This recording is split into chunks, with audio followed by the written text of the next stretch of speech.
Here's a chart that shows everyone has a bias. This is taken from Ham's book, The Lie as well. There's no such thing as an unbiased or objective perspective, as we've been saying. That's just another lie, the false claim of holding a neutral position.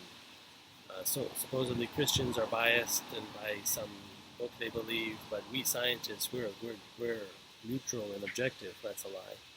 There's no such thing as an unbiased perspective.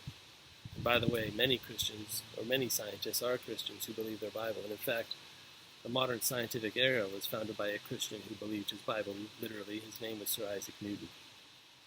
And as you can see from the table here, the basis of atheistic thinking, the atheistic bias, is of course that there is no God, at least not the God of the Bible. And so because of that false presupposition, they won't even consider creation seriously. So that's 100% bias, not a neutral position.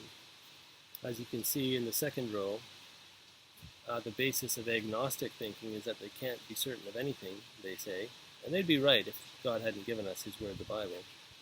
But the agnostics' presupposition of necessary ignorance means that they must exclude the possibility of any role for the biblical creator God, and that's 100% bias, not a neutral position.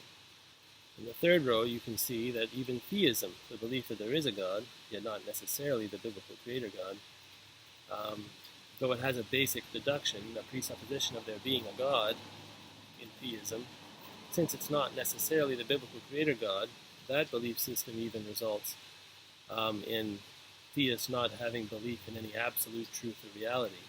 And of course, there again is 100% bias. It's not a neutral position.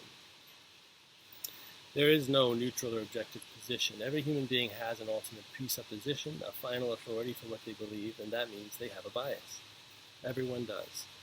So finally, as you see in the final row at the bottom, revelationists, that is, those who believe that there is a God who has revealed himself to Adam's race in his word, the Bible, have a basic presupposition that there is one true God and creator of all things, the creator God of the Bible.